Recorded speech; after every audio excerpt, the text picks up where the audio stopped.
One typical British town. Its high street was once its heart and soul. Not anymore. But what if we could turn back time? To the days of the butcher, the baker, and the candlestick maker. A group of shopkeepers and their families have left the 21st century behind. You are going to discover what the high street was really like. Your aim is to make this town fall in love with its high street again. Today's lecture is sell, sell, sell. Each week they're living and trading through a different era. Yeah, them all left it. From Victorian to Edwardian. Rabbits, pheasants. Through peacetime and wartime. The swinging 60s to the shocking 70s. 100 years of high street history. It's absolutely magical. Can they sell the products of the past to 21st century customers? Oh, the poor creatures. I'd be frightened to give this to the birds. Pin, pin. And can they make a profit while they're at it? This is unbelievably hard. I don't know how these poor buggers did this in the old days. If I'm really being honest, I hate it. Tonight, the high street moves into World War II. The shopkeepers and their customers are in for a shock. Well, I'm used to selling, and I'm not selling now. I'm rationing. And it's horrible. My problem is that I've used up all my rations. We live in constrained times. And things get fraught. Scousers and Geordies don't get on. But all I wanted was bloody baps. How hard that they made the bread. But can they persuade the town to love their high street in wartime? I feel like I could take this all home and in one go have a good meal. Then starve for the rest of the week.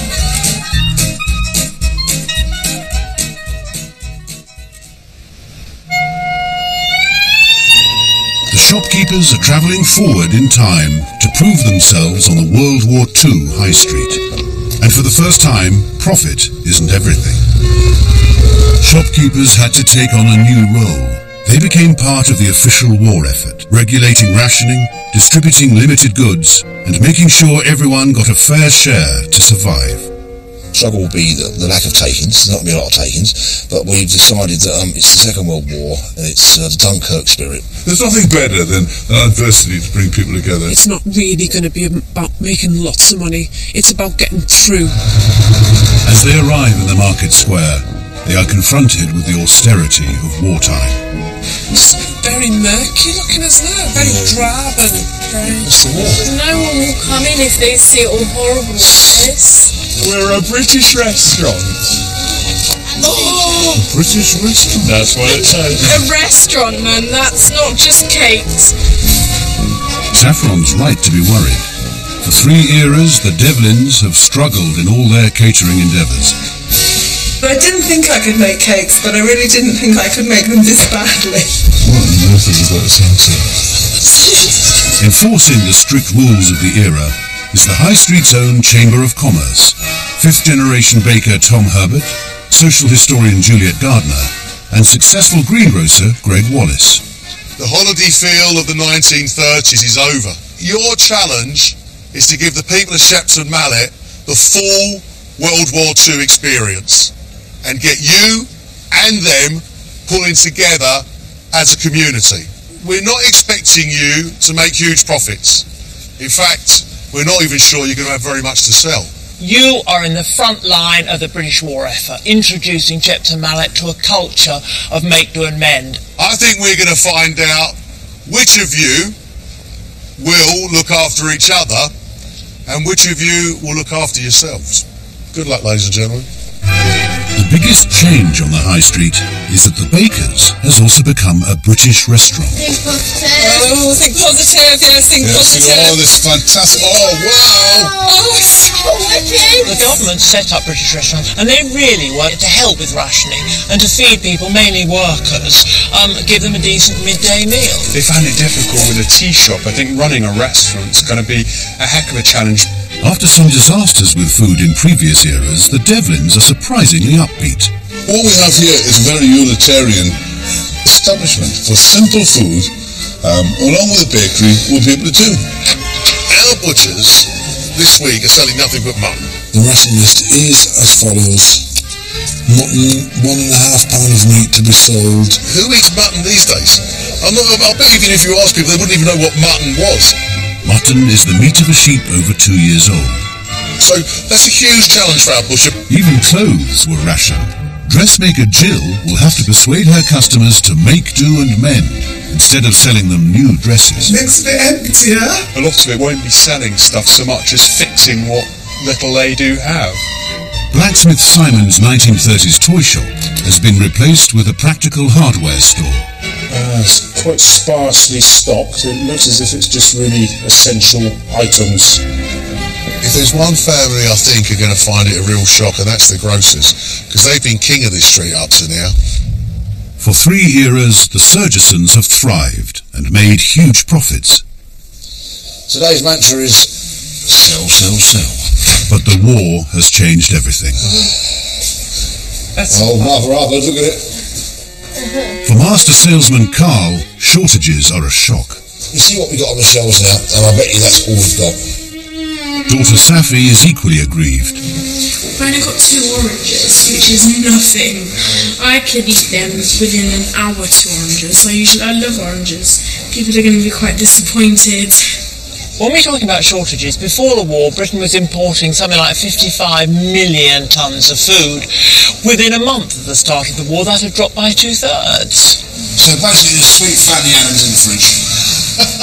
Britain was really an island under siege. As well as distributing meagre rations, the shopkeepers will have to survive on them. 2 ounces of butter, cheese, margarine, lard and tea, 4 ounces of bacon, and just 1 egg per person per week. That'll be our daily ration, will it? Or weekly ration? It's not, is it? We get that much cheese. You could eat that in 5 seconds. There's not a lot there. Well, not for a week. It's probably enough for a day. Well, eat frugally, but I'll still moan when I'm hungry, because I don't like getting hungry. I get pretty upset when I'm hungry. I think it's going to be challenging because there are lots of us, and you guys have got hollow legs. There's probably going to be a few growly tummies around. You have your own food, so you decide what you do with it. No, you don't have your own food. It's not for you to say, oh, well, that's my rasher of bacon, isn't it? It's about Mum and I being able to use all of the rations for the family. It's not all doom and gloom for Rafe and the rest of the shopkeepers, as they have been given a communal vegetable garden and chickens to help supplement their rations.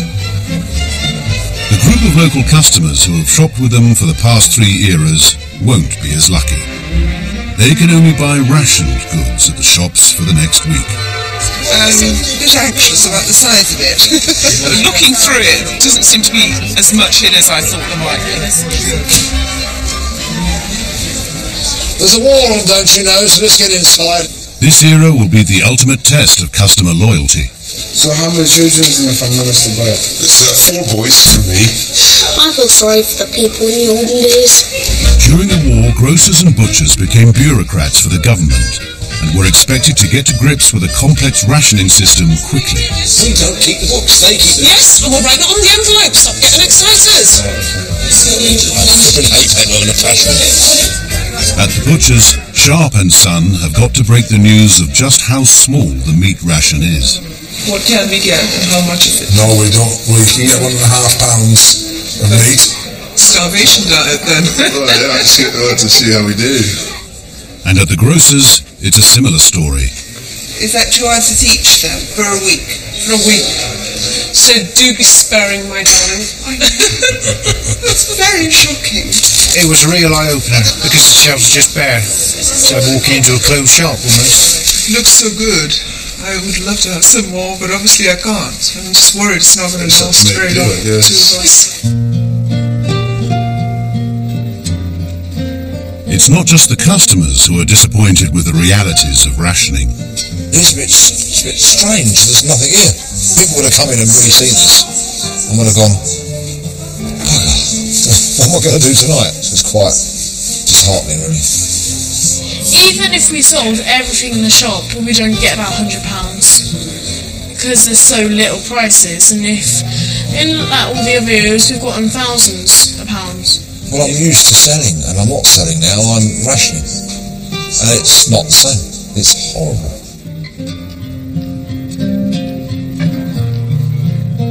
One of the things that wasn't rationed during the war was bread. At the baker's, Caroline is back in charge, but she is restricted to making the national loaf.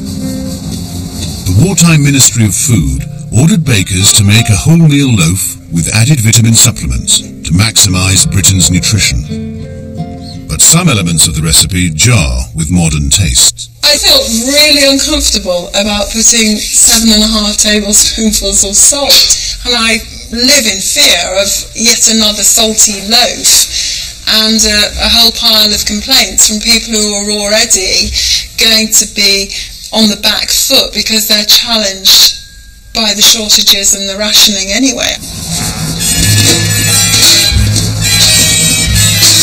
Very salty.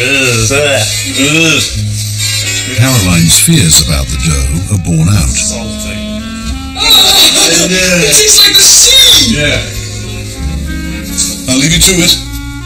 The salt was added to help preserve the loaf, but that's no comfort for Caroline. I'd just like to be able to make what I consider to be a good loaf of bread. And here we are in the fourth era, and we're still making what I perceive to be, well, just inferior bread. And as a baker, it's just so frustrating. Caroline is right to be concerned, as during the war this wholemeal loaf was universally hated. In fact, people dubbed it Hitler's secret weapon. But what will their customers make of it? I'd like some white bread, please. It's not white, it's brown. Oh, no. Really? Yes. Okay, I'll just have to make do with brown. The salt level, what I should tell you now, is relatively high. Would you like to try some? I would, yes.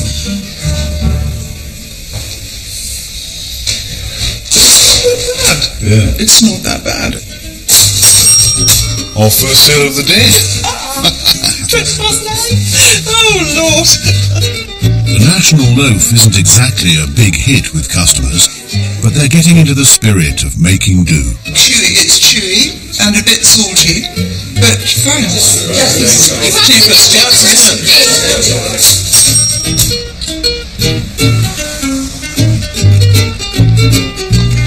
On the streets of Shepton Mallet, blacksmith Simon and dressmaker Jill have teamed up to introduce their customers to a culture of make do and mend. I think it's hugely important to still continue to strive to be self-sufficient. There could be a crisis just around the corner at any time. They're collecting scrap and clothes that can be mended and recycled. Is there something you want an edge put on? Yeah, I can do that. The blacksmiths were the first recyclers. Make do and mend is just second nature to us. In wartime, the government encouraged everyone to recycle their scrap metal for the war effort. In Shepton Mallet, they collected 18 tons to build a tent. Oh, wow. But the bodice is really pretty. Yeah. In the 40s, things weren't available. You know, you couldn't get fabric, you couldn't buy clothes off the peg. So the people with the skills to make things would have been indispensable, which is great feeling. Yeah. Do you feel good that you've actually managed to be able to recycle some of this? Yeah. Is it better than just throwing it away? Yep, it's so much better.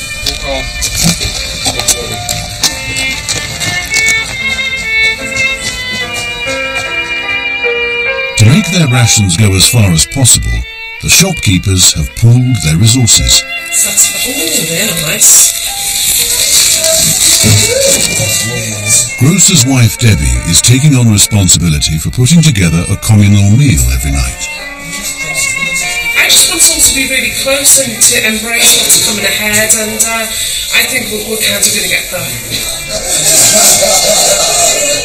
I reckon this area now is going to become quite a meeting place, because everybody's just seemed to gravitate here today, and everyone's coming in saying, oh, this is really cool, and then they're sitting down and they're just staying longer. So, we do. Yeah, we do.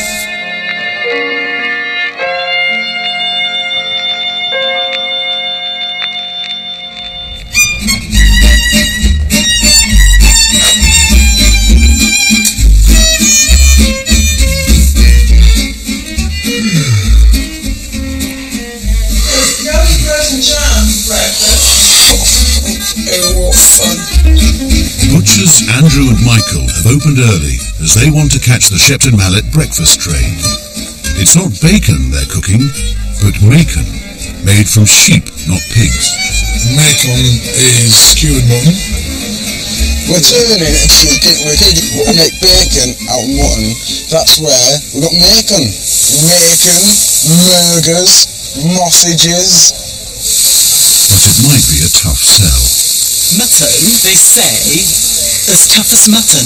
That was the... Tough as old goose. I'm confident that we can get people to try our macon. As to whether they will buy it will be another issue. Go on, get your macon. We're in a war, hard times. Go on, we can make sheep taste like pig. Just as nice. Best thing you can have for your breakfast. Go on, mutton, bacon, macon. Is it mutton? It certainly is mutton. Why aren't there many pigs? There isn't enough of anything, so you've got to make the most of it. Everyone wants bacon, so what we're doing is making bacon out of anything we can get our hands on. There you go. Interesting. See what it's like. God, it's gorgeous. Oh, it's very tasty. That's alright, actually. That really is alright. Bacon, it's an easy sell, to be honest. Because it tastes like bacon, everyone recognises the flavours in there.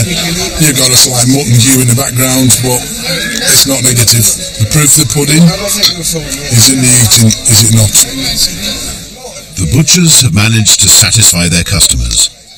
And at the grocers, Carl and Debbie have a scheme to do the same. We were a bit sneaky in the last era, and we've actually hid some food. We knew there was war coming, so we've decided to keep some stuff back that we knew that we wouldn't be under rationing rules, so we could, one, keep our customers happy, and two, obviously, keep the family's finances in good shape for the war. Yep.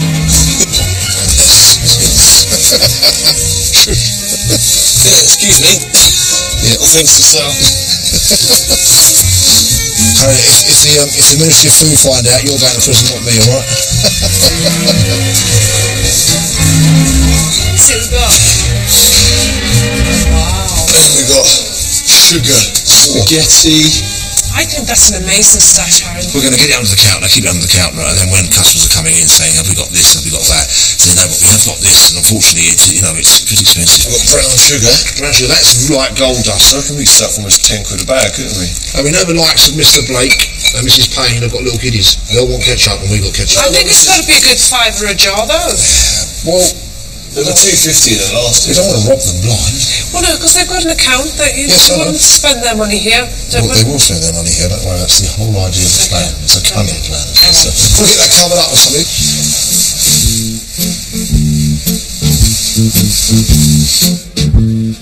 Whilst the grocers are helping themselves, the bakers have a hard task ahead. They need to open the British restaurant and feed the town. You'll be serving a group of 30 school children at 1 p.m. Okay. 30? Where are we going to put 30 kids? The other problem with the stuff today is that mostly everything's to do with carrot. Example, carrot fudge. Boiled carrots served with some orange essence, and that's it. During the war, it was believed that carrots helped the RAF see in the dark. But this was a cunning ruse by the government to conceal from Germany the invention of radar. and also get rid of a glut of carrots. We've got this recipe now for carrelade, which is just swede and carrot, and then put in a muslin and just squeezed out. Yeah. No. We'll tell them afterwards. Yeah, swede and carrot. For the main course, two slightly more familiar wartime classics, spam fritters and corned beef hash. Oh, just like a school dinner lady. I thought it was bad enough cooking for 6 of us all the time, but 30 people. Definitely school dinners.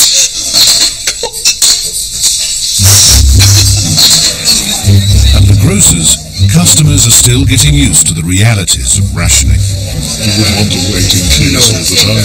Having everything to wait in queues like this all the same. Your weekly allowance each, you'll have 1 egg each. Is that right? Yes. 1 egg. Here, what are we going to do? Cereals. Cereals. We've got these wheat flakes, but for our special customers, we've got someone on the back. Yes, do come this way. Excuse me. I can tempt you with a few of my goodies. But these can't be on account, they've got to be... So we've got shredded wheat, we've got cornflakes, cream crackers, Lions tea. Can we have some shredded wheat? Certainly can. Yeah. Just, I'll tell you one thing, that you can be the first on your customers in Shepton Mallet to get cane sugar during the war. In that case, it's mine. It's got to be a fiver.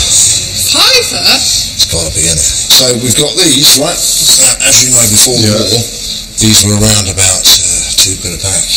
But unfortunately, wartime now, I'm afraid they've doubled. They're £4 a pack. Goodness me. All right, we'll try. We've got a bag, Mrs. Marsh. Special one there, don't it? This is let's see. We have this in the back. Yeah, it's on the back. Oh, we got some special items. I think Carl looked after us rather well. He said we were special customers, which was really nice. That was quite exciting to be offered something perhaps other people wouldn't. Yeah, no, I like that. I've managed to sell some already. I've make what? Christ, over a tenner already. So it's a good start for the week. So would you be interested in coming over to my little goodies? I've got some really good things here. How much are the cream crackers? £3 a box. How much is it? I'm whispering. Bread fritters. Oh, the local spinners, that's actually. I'll get it for an emergency. As shocking as they might be, Carl's prices are actually quite reasonable. In wartime, luxuries such as melons could change hands for as much as £2, a whopping £68 in today's money. 1 bag, hiding jobs. Yeah, I mean, the black market, I've got no knowledge of it in real life, but I mean, that's what I would do if it was me. You know, if the chance of that couple of bob, I know by the end of the week that tray will be empty. Back at the British restaurant, the school kids are arriving. Can the bakers succeed in winning them over to wartime fare? First up is the carrelade.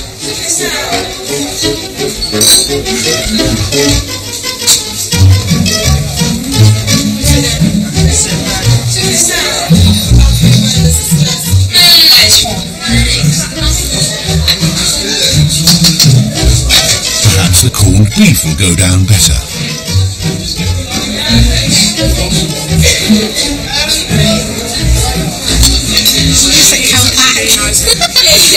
I'm not saying it's disgusting, it's just I'm not used to it.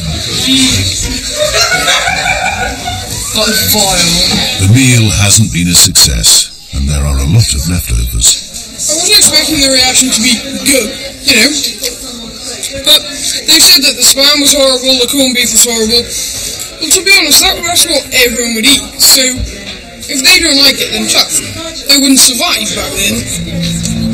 My feet have never hurt so much, ever.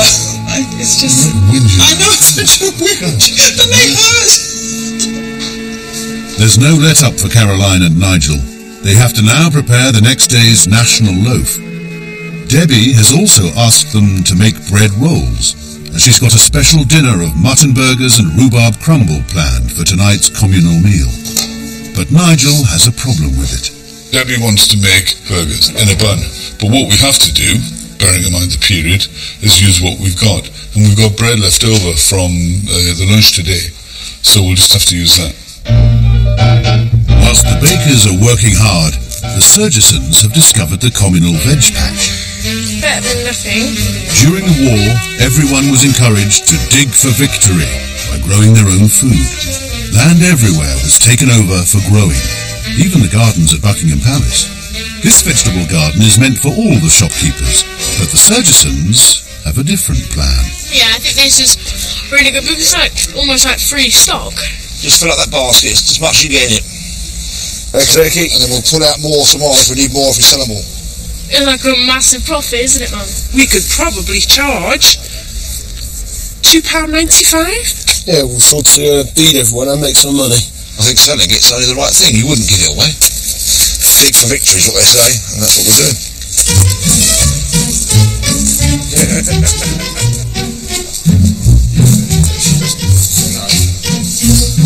It's been a triumphant afternoon in the garden, but Debbie has just found out that Nigel hasn't made her bread rolls.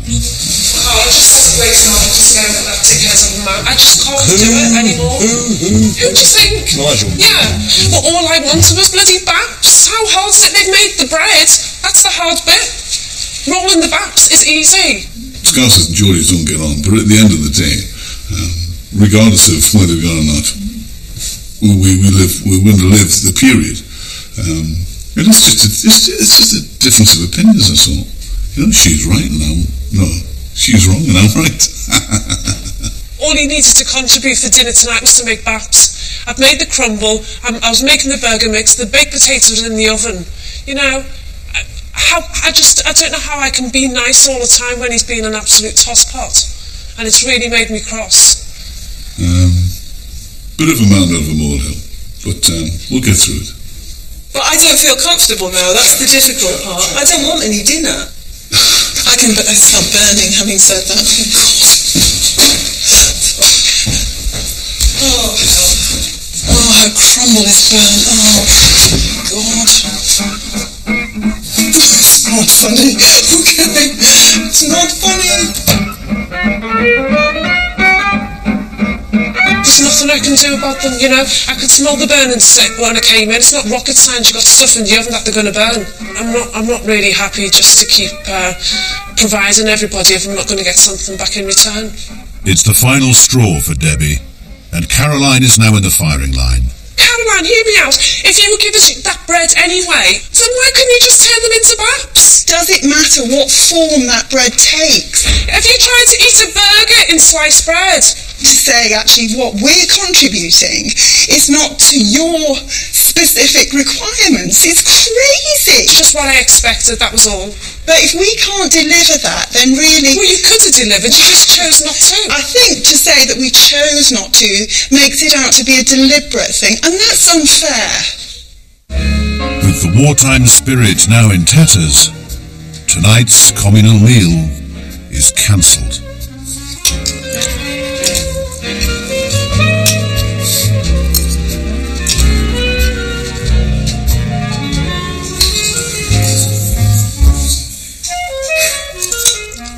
It doesn't matter who was right and who was wrong. It wasn't about that. It was just about the fact that someone was upset. And I don't want them to be upset anymore.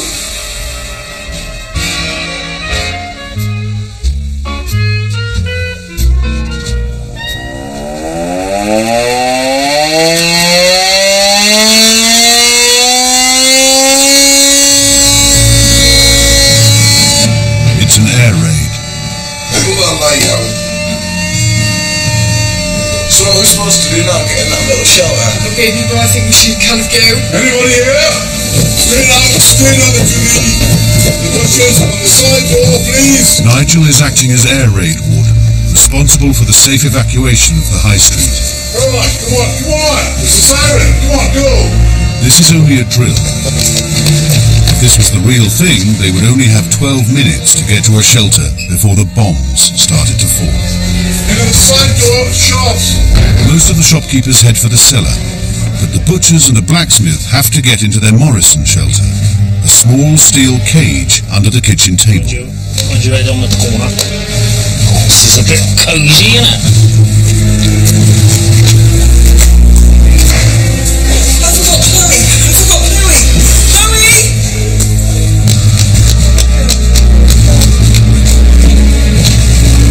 The bakers and grocers will have to spend the evening together after all. My heart was just pounding. Simon makes you move. We could be under here for days. Would you get in trouble for not running shelter? No, you just die, don't you? There's no trouble in that. If the house was bombed and you weren't under here, you'd be the one that died. Imagine if this was covered in rubble. Yeah, how the hell would you get out? You could bloody do it. Would you? It wasn't just the big cities of Britain that were bombed. In Shepton Mallet, the skies were alive with enemy bombers, and more than 200 bombs were dropped attempting to destroy the nearby railway line. People used to have to live on their wits, you know, and that made them, well, I don't know what it made them. It must have made them very different people to how they started. Much harder than Oslo. Oh, yes. Oh, much tougher.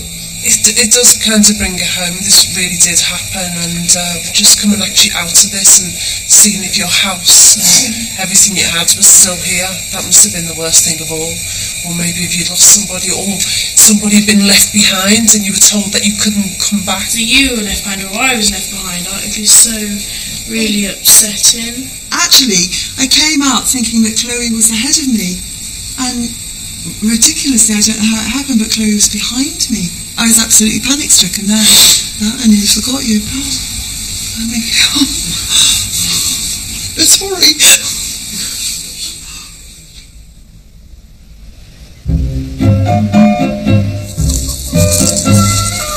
Things are back to normal after last night's air raid. And even Caroline and Debbie have gained some perspective on their argument. What happened yesterday, as much as you'd like it not to happen, it did happen, and you just have to deal with it and get on. I've been over to see Caroline, and we've had a good chat, and business as usual, really. Everybody gets stressed and strung out, and actually, you know, I could have been perhaps a bit more sympathetic, and you just have to put it to one side, you know, because there's a war on. As the dust settles, everyone is back to work. Simon has reopened his forge to mend customers' salvage, and is making good on his claim that blacksmiths were the first recyclers. The amount of tools that I've got to sharpen, to refurbish, to resurrect from the dead is unbelievable. The time's broken off. I've got a cut nail here, which is actually carbon steel, and if I can try and fireweld that on there, I can repair this and get it back to working order. Oh, that's nice. It's the material, actually. I think that's nice. At the dressmakers, the people of Shepton Mallet are discovering the joys of make, do and mend. Okay, it's done. Funny nightdress. Made out of banshee. With the help of Jill, customers are seeing new possibilities in their old clothes. Although it's too big for me now, what I thought was, if I had it cut off where the pockets go to, do you see what I mean? So slightly shorter, and then can you see at the back if it could be more of a fitted shape? At the grocer's, it's business as usual. Small little black book like that. It's a black market. But the Chamber of Commerce are back. They've been talking to some of the Surgison's customers, and Juliet is appalled. I'm not pleased about what I've heard about Carl and Debbie and the family. The problem is Carl's an entrepreneur, and what was applauded in peacetime, you know, making a decent living, you know, pulling a few tricks here and there. In wartime, it's frowned on. It undermines society. It undermines the war effort, and what's more, it's criminal activity. Hello, Juliet. Hello, Carl, Debbie.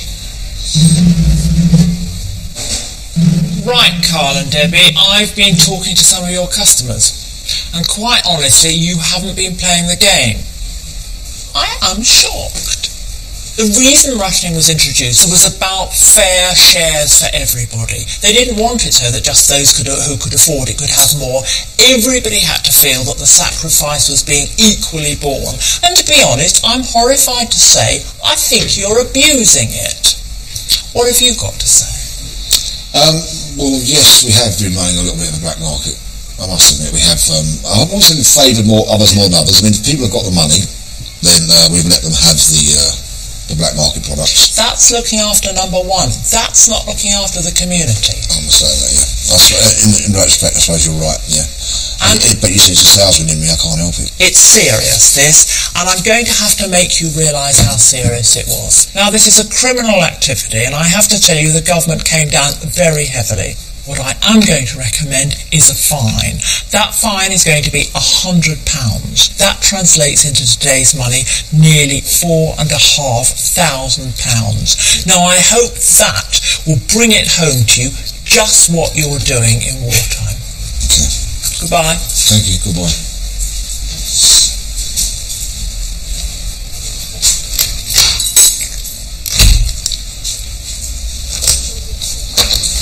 So we have nothing to say. It doesn't matter though, Sappho. It's not about making money, is it? It does, sort of. Because we haven't taken any money this week. Doesn't matter.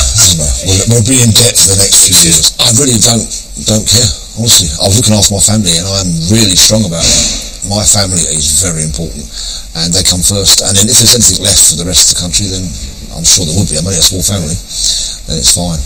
So I've got no conscience of that whatsoever, honestly. While Carl is unrepentant, it's left to the bakers to try and instill the wartime spirit in Shepton Mallet. They've got to cook for an hour and a half. If they're too small, they'll just disintegrate. It's round 2 of the British restaurant. They've got 15 people coming for lunch and 2 hours to prepare 2 wartime classics, rabbit stew and braised sheep's tongue. They smell terrible, actually. And also, I've looked at what the instructions are, and it says by the time when they're cooked, you have to start taking out all the bones and skin them. There's not going to be anything left. Look at that. I think I've never even done any sort of thing like this before, and I know somehow what I'm doing. For dessert, it's eggless date and raisin pudding. Very stodgy. I think it was an era of stodge.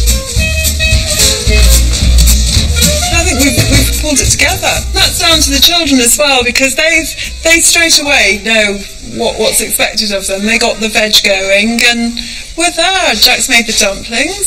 So it's absolutely brilliant. To be honest with you, we don't want the children knowing this because actually, they'll only demand more from it. But actually, we're really, really pleased with the way the kids muck in. Hopefully what you've seen today is a family working together. Bakers think they've cracked it, but it's the diners who will decide whether the meal's a success. Right.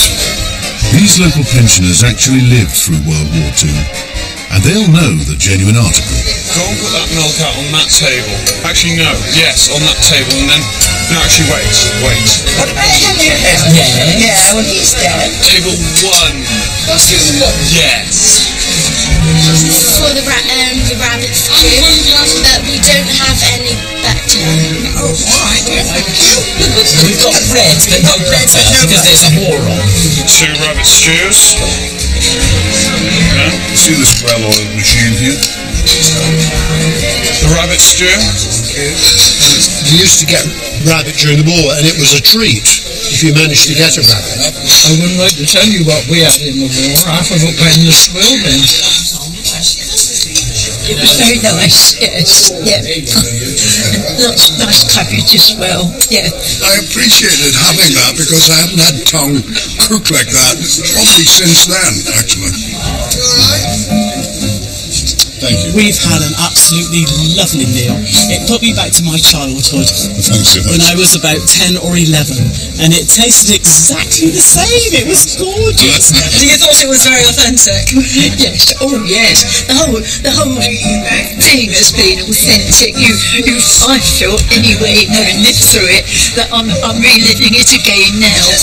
It was lovely because I met up with a school friend that I hadn't seen for over 70 years. Really nice. What is now growing in here is the sense of community in Shepton. People are sitting, it is. People are spending longer in here than they need to. There's no urgency to go, even if they're just buying a loaf of bread. They're staying in and other people are coming in and chatting. I just think it's lovely. Caroline is seeing the upside of the war, but after days of rationing, Shepton Mallet is finding it tough. Tired, hungry, totally stressed out. Been waiting for 1 hour 45 minutes just on a queue. It's really painful. I've actually found it rather anxiety-provoking. Queuing up, waiting to get into a shop where you're hoping there's going to be some food. Do you have any rice? Oh, I would really like rice, actually. Is there anything else you have around the back that I might be able to... Just what you see on the shelves is everything you've got. So, if there's anything I can buy without a ration book. There's rabbits. Anything else? Rabbit? Rabbits, my problem is that I've used up all my rations. Well, I'm trying to feed 4, but it's a bit hard. Customers queuing up and we've got now to sell them. There's nothing to sell. So you can't give me anything today? Sorry, but we live in constrained times. I feel like I could take this all home and in one go have a good meal and starve for the rest of the week. I was hoping you could actually just extend my ration. I honestly couldn't get anything anywhere else. I'm going to starve.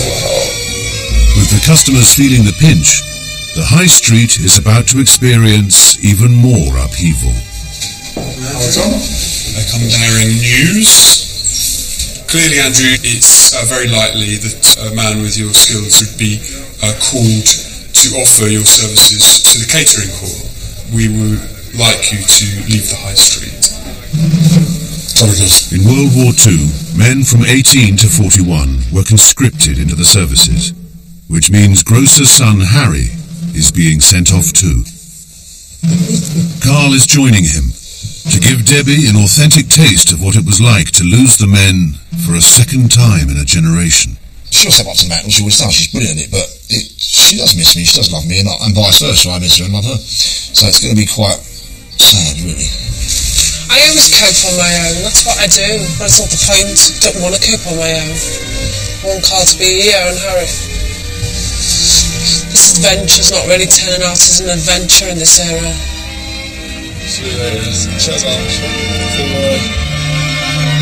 Bakers were initially a protected trade, so Nigel is staying put. While Debbie may miss Carl, for butcher's boy Michael, it's an opportunity to run the Sharp empire. Dad's gone to war. I'm not too bothered about that because I get to run the Sharp, which will be really great. But the Chamber of Commerce has a surprise for Michael. Her name is Anne Davidson, a lady butcher from Scotland. He might be a bit upset because he's never worked with a lady before, and so he's worked with his dad, so he'll be a bit upset because he's not in charge. Hello, young man. You must be Michael. I am. Yes, I'm the new manager of the shop. I knew your dad's away to war. You're going to be manager? Yes. Right. So that kind of means you're boss, doesn't it? Yes. I can't have that. My shop. And I'm afraid I'm going to have to run it. Oh well. I'm sorry, Michael. You'll just have to put up with me. You're only 14, Michael. You can't do a shop on your own. Okay, Michael, I'll go and get my coat on and then we'll get some customers in and start selling. Alright.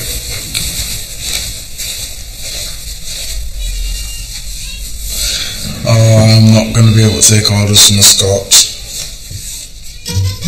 With the men at war, women took over men's jobs, not just in factories and munitions plants, but in shops too. It'd save the ministry lots of money just to send her somewhere else. Even now, a lady butcher can cause quite a stir. I don't mean to be rude, but yes, I'm used to seeing a lady in the butchers. Have you qualified? Have you trained as a butcher? Yes, I've qualified. It's always such a surprise to me to see a female butcher. Not that I'm sexist or anything, you know. They'll look at you and they think, I can't butcher. I'll look at you. You've got to prove yourself. Right, Michael, get this away from me, please. You've got the note of the price, Michael? I need to get tidied up now for more customers coming in. He doesn't like me steering on, he doesn't like me. Because he thought he was in charge, I said. Got a bit of plate from Michael, please? Don't like being told what to do at all. No, that's just not going to happen very smoothly. It's not just Michael who is feeling down. Everyone on the high street is finding wartime grueling. I never realised they worked just so hard for nothing. It's been a really tiring day. I was up at 6 this morning. We're still on the rations. Breakfasts aren't very decent. Lunches are not very decent. We've run out of milk, so we're down to black tea. Usually if I want something I can have it, and now if I want something I can't. So it's a bit, you know. It's vital that they keep their spirits up. So the Chamber of Commerce have organised a dance to boost morale. And Jill the dressmaker wants to look her best. It's so I look like I'm wearing stockings. Look, it works, doesn't it? Yeah. Compared to how white my nights were before, it does work. In wartime, beauty had to be improvised. Don't do it wonky. Make-do creativity was key. That feels straight. To be honest, the seams aren't too bad. The used match could become an eyebrow pencil. Beetroot lipstick. Britain had nearly 6 years of stress and monotony in wartime. That's why dances became so popular as an escape.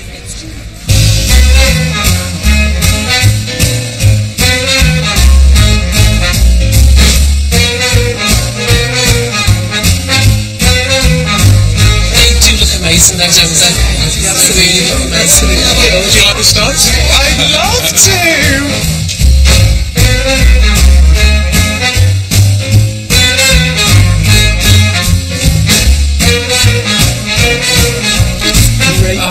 Do you know what? How we did that was like with a stranger, no less. Yeah. To actually let your hair down like this and laugh. Because actually, there have been times we've cried rather than laughed, and we've actually just been, you know, just so happy. And relaxed tonight. It's been fab. Really fab. Yeah, been really amazing. If we had more nights like this, you would have happy people working in shops every day, wouldn't we? Push it now. It's a real shame that something terrible like a war has to happen to bring people together and to bring out, you know, the community spirit.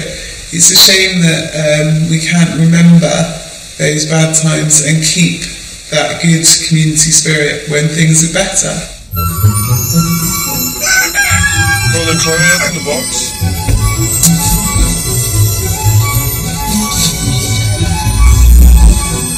The next morning, and it's an early start. Except for Michael, the butcher's boy, who seems to have forgotten his duties. You're shopping today, Michael? I don't know.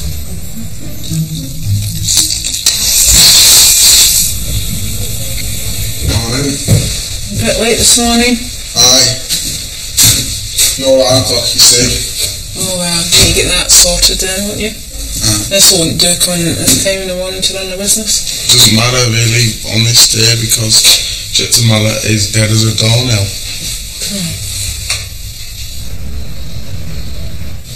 That's not breast, Michael. That's flank. Oh, well, it looked like breast. No, that's flank, Michael. Just say how much I don't know. Well, next to you anyway. Well, you're only 14, so you'll not know everything about meat then. He's too cocky. Exie was, I think. Didn't even know that was a flank. At the dressmakers, customers are picking up their refashioned clothes. Your cape has been remodelled and shortened. Do you want to try it on? Let's try it on. I hope you like it. I also noticed the lining was a bit ripped, so I prepared that for you as well, just under the arm. Showing them that make, do and mend can be achieved and can be really fun, and you can end up with some really kind of cool stuff from nothing. I'm really pleased with that. I still get so much more. Oh, doesn't it look nice in the back? Downstairs, Simon is doing his bit. Right, this is very sharp now. Really? Thank you very So I've much. actually put a real sharp edge on it. You have. Being part of this experiment is really a fantastic opportunity for me to demonstrate my skills and how people like me, colleagues in the business, this sort of business, can be useful to people in the present day. Oh my god! So you've got a workable fork. Brilliant. So I can dig my potatoes up with ease now. The war is drawing to an end on the high street, which means the men will soon return and reclaim their jobs. For Michael, that's a relief. I'm ordered to go back home now, Michael. Thank you very much. Thanks a lot. See ya. Thanks for your work. Thank you, Michael. See ya. Bye. I'm not going to miss her. At the grocer's, Debbie's doing her final accounts. 22, 51, 60, 65, 72, 75. I've done all the totting up of everything. And do you know what? For the fact that we only took £31 worth of under-counter goods, I really think, was it worth it in the long run? You know, we've got a massive fine, and I am gutted, really.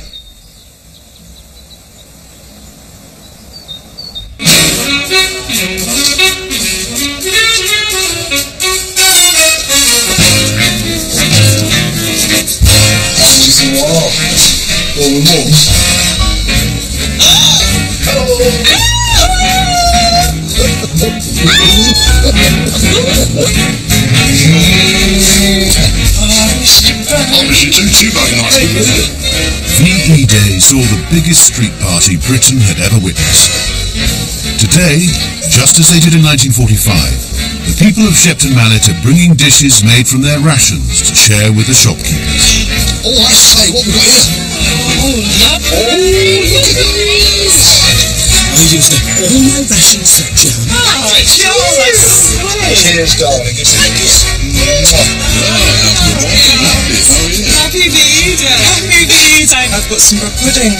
Oh, fantastic. Hello. Nice to see you. You look very dressed up. Thank you very much. Very welcome. Thank you. That's all right.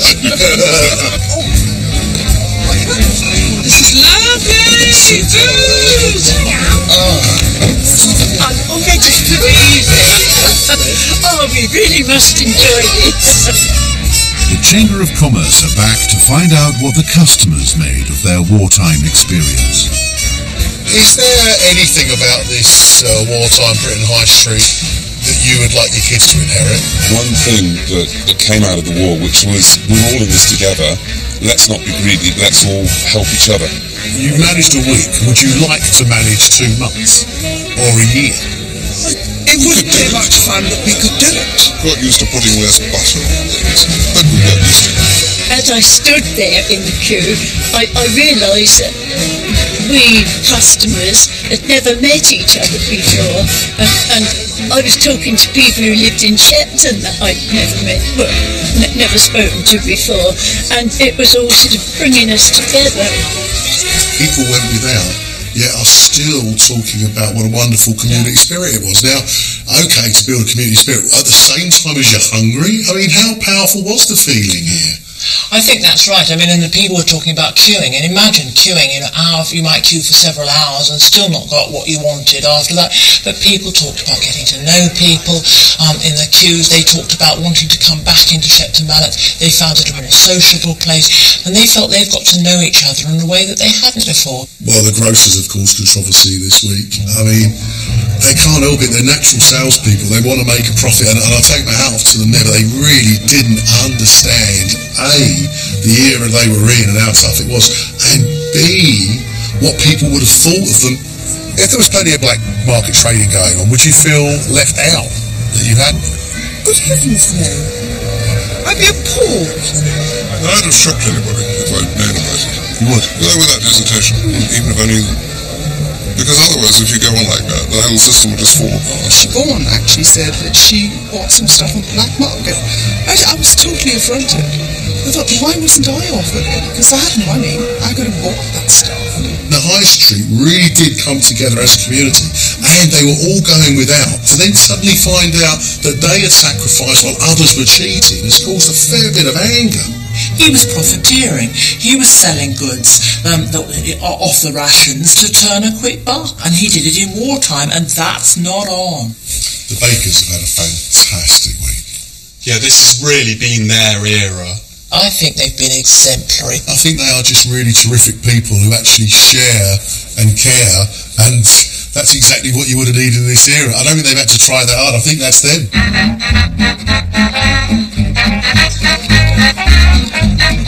Enjoy. Wow, thank you, sir. Not a problem.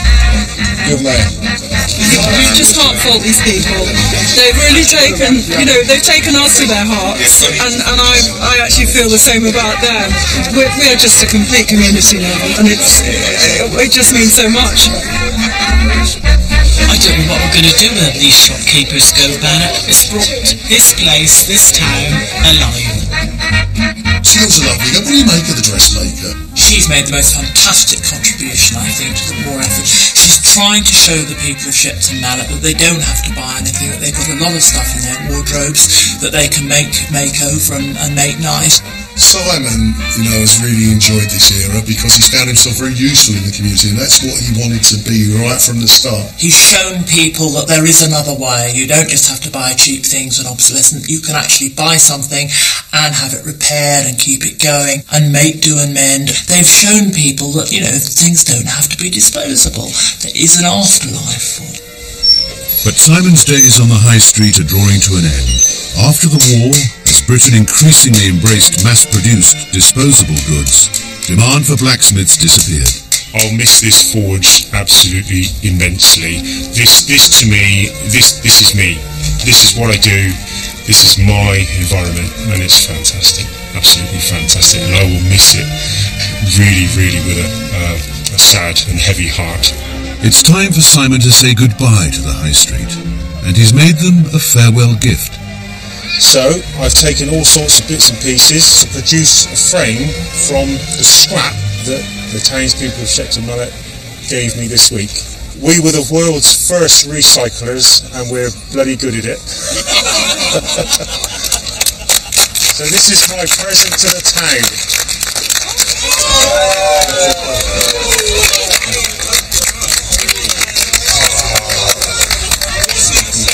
Excellent. Quite heavy. Very heavy.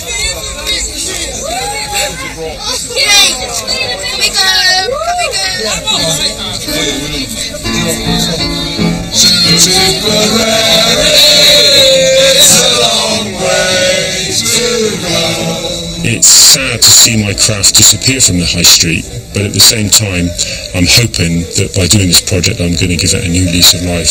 Others aren't so sad to see the back of the war. I didn't like World War II mainly because we had nothing to sell. And that's what I'm all about. That's my life. That's what I do. I'm the showman. I sell food. I sell products. And I absolutely sweet fanny adults to sell. For everybody that has entered into the spirit of it, it's made the community and the shopkeepers just so much closer. I mean, we are a real team now, all of us.